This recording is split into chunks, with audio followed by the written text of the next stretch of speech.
Hello students, कैसे हैं आप सब। आई होप आप सब अच्छे होंगे। आईसीटी वर्चुअल क्लासरूम में आप सबका स्वागत है। मैं विकास। बच्चों, क्लास 7th का मैथ्स करेंगे हम। ये समर कैंप की क्लास है बच्चों। तो यहाँ पे अलग अलग टॉपिक्स को हम डिस्कस करने वाले हैं। तो चलिए चलते हैं स्मार्ट बोर्ड पे और आज इंटीजर्स को डिस्कस करेंगे। कुछ क्वेश्चंस उसके रिगार्डिंग हम करने वाले हैं। चलिए चलते हैं स्मार्ट बोर्ड पे। ठीक है बच्चों, तो ये जो क्वेश्चंस करेंगे ये आप इजीली समझ पाएंगे। यहाँ पे क्या आपको बोला गया है, सबसे पहले वो समझिए कि इसमें से जो ऑड वन है ना, उसको एन सर्कल करना है। मतलब जो क्वेश्चंस देख पा रहे हैं इसमें आपको 4 पार्ट्स दिए गए हैं। ठीक है, part A, part B, part C, part D. तो इन चारों में से 3 तो एक जैसे हैं और एक अलग है। ठीक है, तो कैसे अलग है वो आपको फाइंड आउट करना है और उसमें क्या अलग है, और जो डिफरेंट है उसको आपको एन सर्कल करना है या मार्क करना है। ठीक है, तो चलिए 27, 28, 28, 29 एंड 30 इन 3 क्वेश्चंस को सॉल्व करेंगे और बताएंगे कौन सा पार्ट इनमें डिफरेंट है।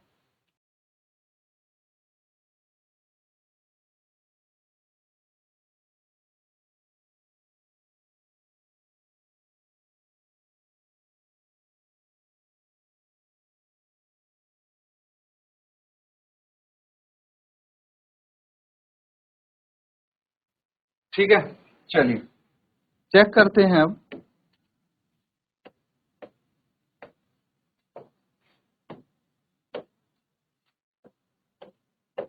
28th में अगर पार्ट ए को देखें तो -9 इंटू 5 इंटू 6 इंटू -3 ये गिवन है। ठीक है, और पार्ट बी में अगर देखें तो आपको 9 इंटू -5 इंटू 6 इंटू माइनस। तो यहाँ पे जितना मैं ऑब्जर्व कर पा रहा हूँ, जितना मैं देख पा रहा हूँ, अगर एब्सोल्यूट वैल्यूज देखें इंटीजर्स की तो सब सेम है।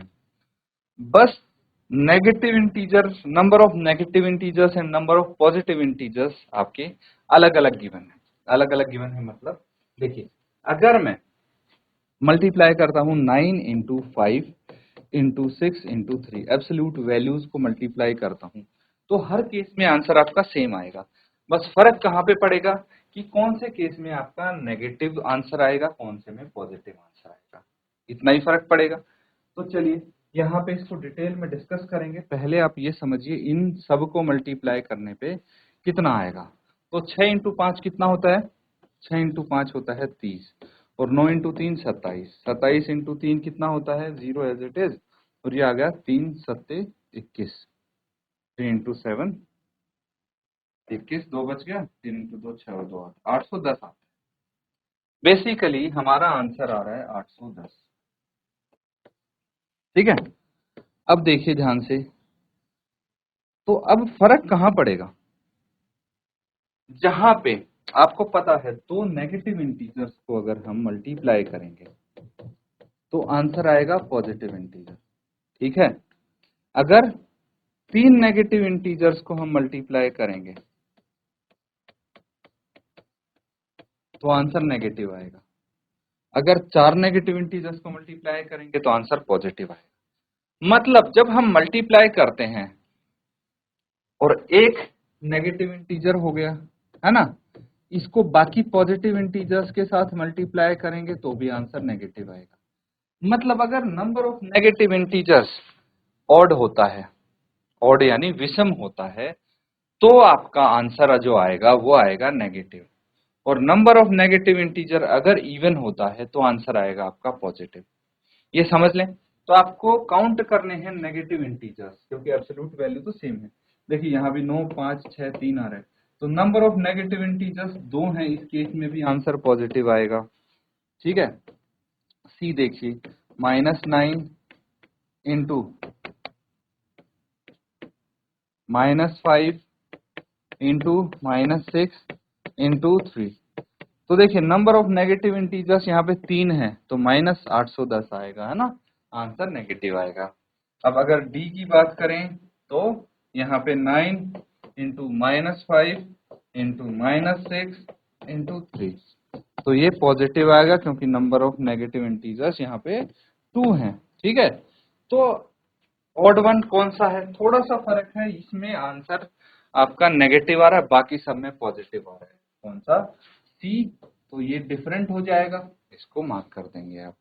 ठीक है, अब इसको अलग से मैंने समझाने के लिए लिखा है, आप डायरेक्टली यहाँ से चेक कर सकते हैं, बस आपको एब्सोल्यूट वैल्यूज को मल्टीप्लाई करके देखना कि सबके आंसर 810 आ रहे हैं, लेकिन पार्ट सी में आंसर -810 आ रहा है क्योंकि नंबर ऑफ नेगेटिव इंटीजर्स यहाँ पे 3 है इसीलिए। ठीक है, नोट करेंगे, और कुछ डाउट अगर है आप पूछ सकते हैं।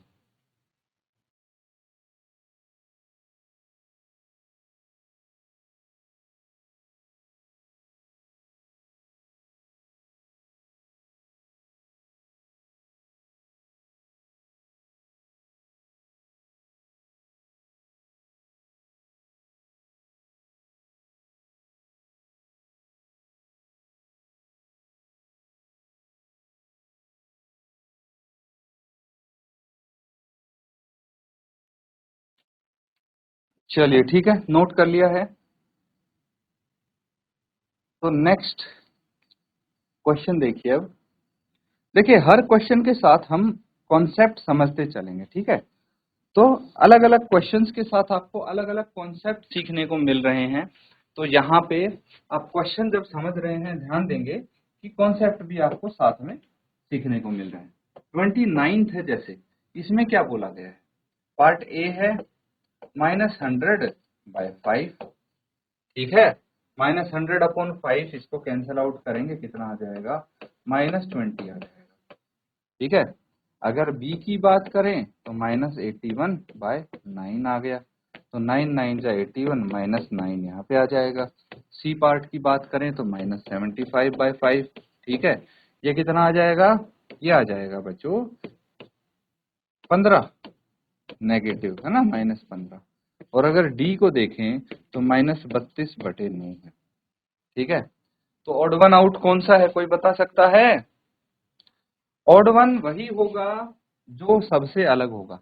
देखिए, ये एक इंटीजर है, क्या है, इंटीजर, ये भी एक इंटीजर है, ये भी एक इंटीजर है, but this is not an integer, तो ऑप्शन डी ये डिफरेंट होगा, है ना।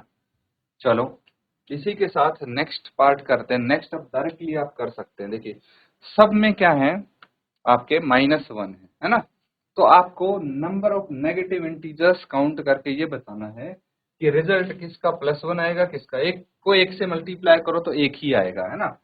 तो यहाँ पे 2 नेगेटिव इंटीजर्स हैं, आंसर क्या आएगा, पॉजिटिव इंटीजर। यहाँ पे 1 2 3 4, नंबर ऑफ नेगेटिव इंटीजर्स 4 है, यानी इवन है, तो अगेन यहाँ पे पॉजिटिव इंटीजर आएगा।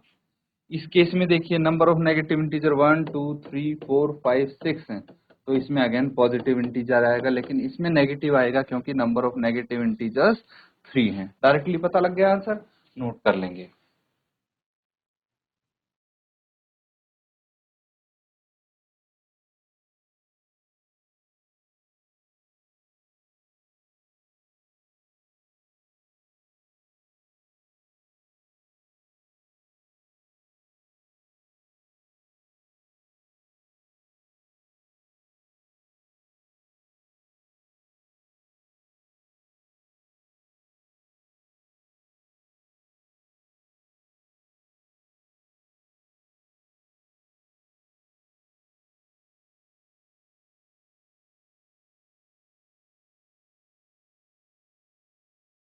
ठीक है, नोट कर लिया है, तो नेक्स्ट क्वेश्चन देखते हैं।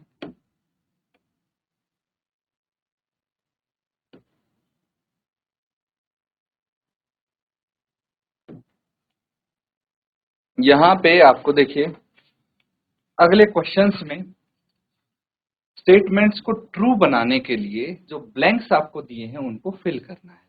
ठीक है, ब्लैंक में क्या लिखेंगे वो आपको क्वेश्चन चेक करने के बाद पता लगेगा। देखिए, -a + b equals to B, B में क्या जोड़ें कि ये लेफ्ट हैंड साइड के इक्वल बन जाए, तो लेफ्ट हैंड साइड में बी के पास क्या है, -a, तो यहाँ भी माइनस ए ही जोड़ना चाहिए, तभी ये लेफ्ट हैंड साइड के इक्वल हो जाएगा। तो माइनस ए जोड़ा है हमने। अब यहाँ पे क्या लिखना है, यहाँ पे बोला है एडिटिव इनवर्स ऑफ। तो माइनस ए किसका एडिटिव इनवर्स है ये सोचना है आपको। माइनस ए है ए का एडिटिव इनवर्स। किसका है? ए का एडिटिव इनवर्स है। एडिटिव इनवर्स क्या होता है भाई? उसी का जैसे ए है, इसका एडिटिव इनवर्स क्या हो गया? जिस इंटीजर को जोड़ने पे हमें 0 प्राप्त होगा इसमें, उसको एडिटिव इनवर्स बोलेंगे। 32 देखिए, 32 में आपको क्या बोला गया है? -10 को किससे डिवाइड करें कि 0 आ जाए? तो बताओ ऐसा कौन सा नंबर है जिसको आप -10 से डिवाइड करोगे तो 0 आएगा? तो इसके लिए हमने ये समझा था कि एक इंटीजर है 0, इसको आप किसी भी इंटीजर से मल्टीप्लाई कर दो। मान लो n एक इंटीजर है, किसी भी इंटीजर से डिवाइड करोगे तो आपका आंसर क्या आएगा? 0 ही आएगा। -10 से कर दो तो क्या आएगा? 0 आएगा। 11 से कर दो, 20 से कर दो, किसी से कर दो, ठीक है, 0 आएगा। तो यहाँ पे तो बड़ा सिंपल आंसर है आपका, 0 लिख सकते हैं सिंपली।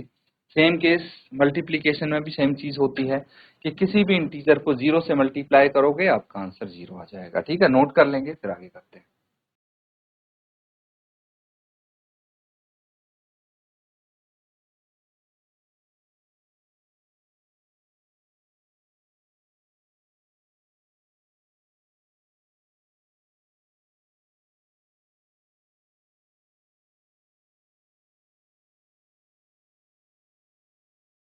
ठीक है, बाकी के क्वेश्चंस करते हैं अब।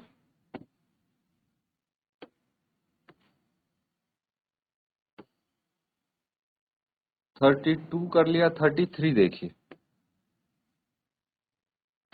33 में क्या है?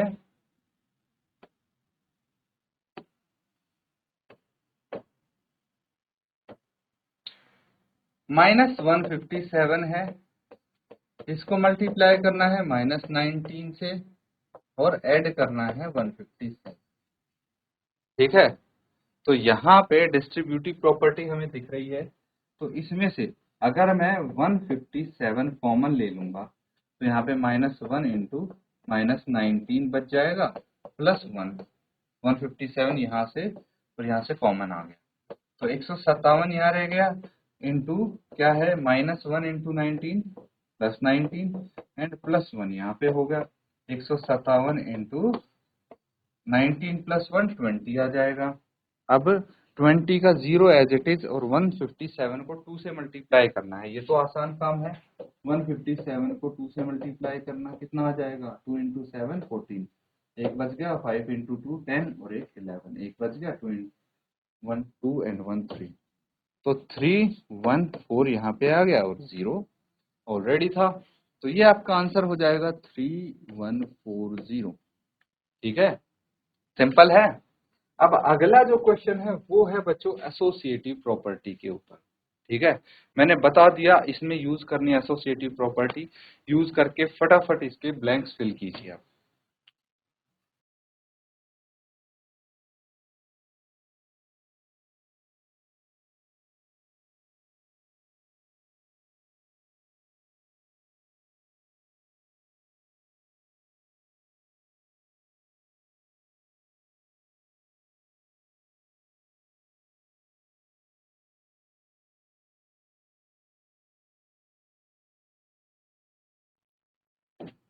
ठीक है, चलिए नेक्स्ट क्वेश्चन देखते हैं।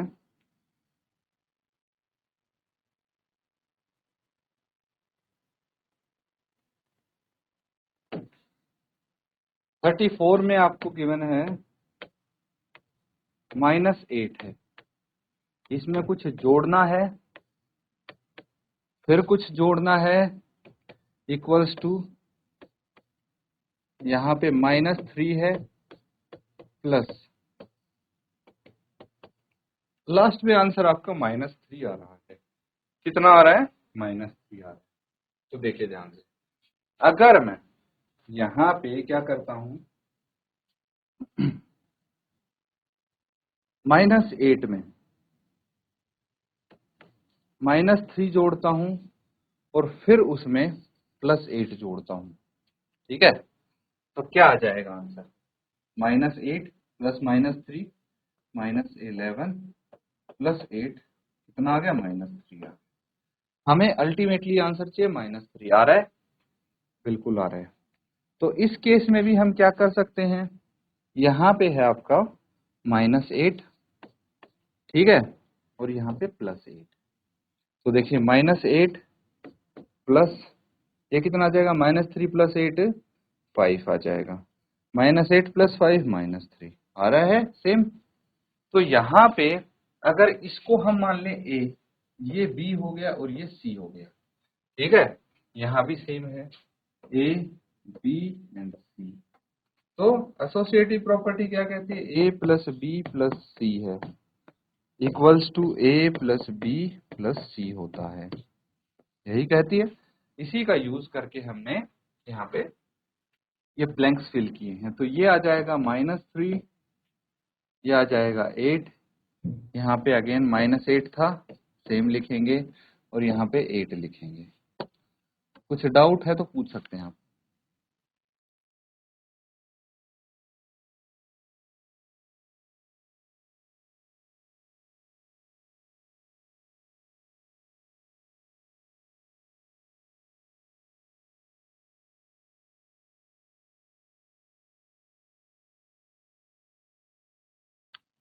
तो ठीक है, नोट कर लिया है सबने।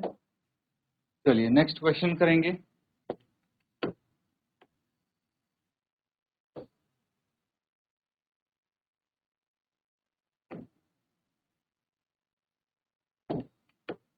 सब के सब यहाँ पे क्वेश्चंस हैं, इनके ब्लैंक्स फिल करने हैं हमें। क्या बोला गया है? If x, y and z are integers then x plus dash plus z। तो यहाँ पे बताओ कौन सी प्रॉपर्टी हम अप्लाई कर सकते हैं? 36 है, तो देखिए x प्लस डैश है प्लस z, ठीक है। तो इसमें 3 इंटीजर कौन से हैं? x, y और z। तो ये x आ गया, ये z आ गया, तो यहाँ पे y आना चाहिए। और यहाँ पे अगेन देखिए y प्लस समथिंग है। क्या क्या मिसिंग है? x और z मिसिंग है, तो यहाँ पे x की जगह x लिख देंगे और z की जगह z। तो ये कौन सी प्रॉपर्टी आ गई? Associative property. समझ में आ गया? तो यहाँ पे y और यहाँ पे z है, ये x हो गया और ये z हो गया, ठीक है, नोट कर लेंगे। अगला वाला बताइए मुझे कि -43 में ऐसा क्या जोड़ा जाए कि आंसर -43 की रहे।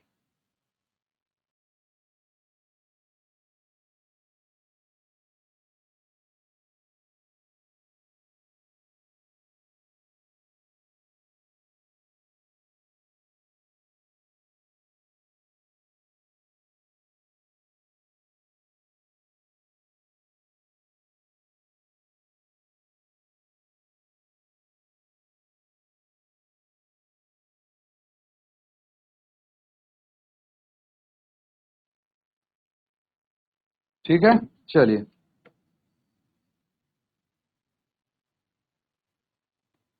आगे देखते हैं। अब 37 है आपके पास। 37 में तो कुछ नहीं है।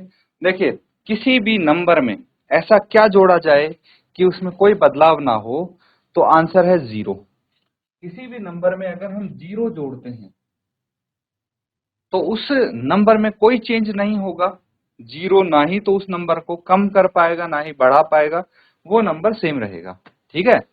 अब अगला देखिए -8, ये 38 हो गया ना, 38 देखिए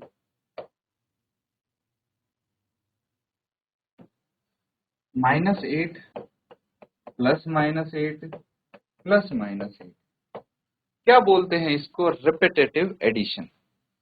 सेम नंबर को बार बार आप ऐड करते जा रहे हैं, तो इसको बोलेंगे रिपीटेटिव एडिशन। तो इसका एक और तरीका है, अगर मैं एक नंबर को 3 बार ऐड कर रहा हूं तो उसकी जगह मैं उस नंबर को अगर 3 से मल्टीप्लाई कर दूं तो भी आंसर दोनों ही केस में मेरा सेम आएगा। यहाँ पे कितना आएगा, 8 -8 प्लस -8 कितना हो गया, -16, -16 प्लस -8 -24, -8 इंटू 3 -24, आंसर देखा सेम आया है। और ज्यादा है, जैसे मुझे 16 को ऐड करना है 10 टाइम्स, ठीक है, 16 प्लस 16 प्लस 16 प्लस 16, तो मैं 16 को सिंपली क्या कर दूंगा, 10 से मल्टीप्लाई कर दूंगा, आंसर मेरा सिंपल आ जाएगा। ठीक है, यही तरीका है, इसको बोलते हैं रिपीटेटिव एडिशन, और यहाँ पे 3 इंटू -8 होगा। ठीक है, इस तरह से काफी सिंपल क्वेश्चन है बच्चों, इसमें कोई आपको कंफ्यूजन अगर होता है, कंफ्यूजन तो पूछ सकते हैं आप।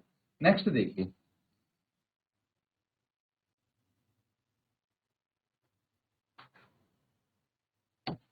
अगले वाला क्या है, 11 इंटू -5 इज इक्वल टू,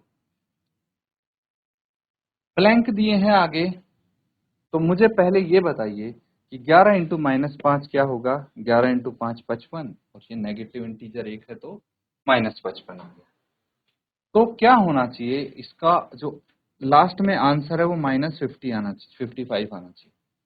तो इसके बाद क्या किया है, ये माइनस बाहर निकाल रखा है ब्रैकेट के, तो क्या करना है हमें, मतलब ऑलरेडी आंसर पे नेगेटिव आ जाएगा, हमें दो पॉजिटिव इंटीजर्स को मल्टीप्लाई करना है जिनका रिजल्ट आए 55। तो 11 इंटू 5 को हम मल्टीप्लाई कर देंगे, 55 आएगा, नेगेटिव यहाँ पे ऑलरेडी लगाया हुआ है।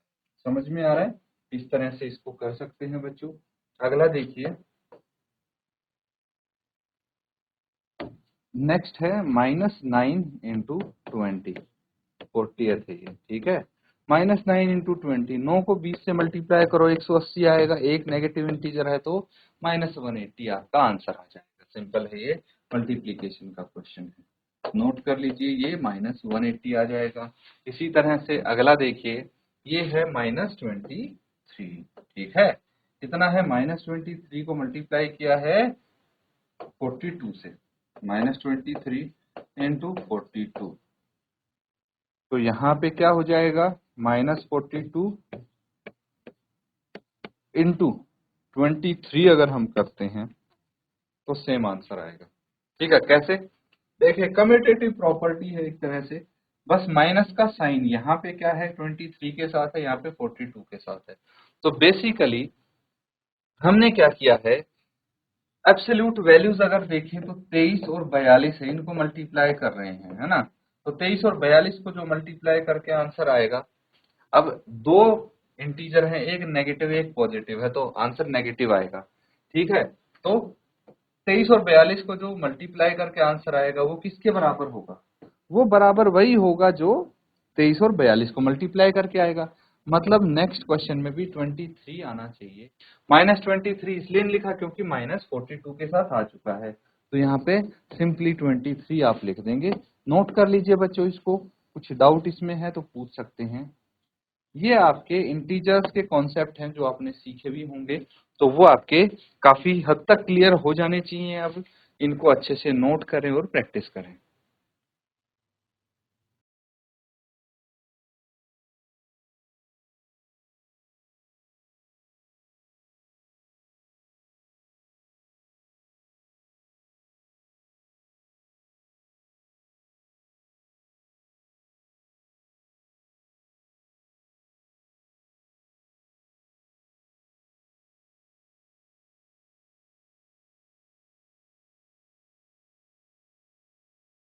तो बच्चों यहाँ पे हमने कुछ क्वेश्चंस किए हैं रिलेटेड टू इंटीजर्स, इनको आप रिवाइज करें। इसी के साथ आज का सेशन एंड करते हैं। Thank you and have a nice day.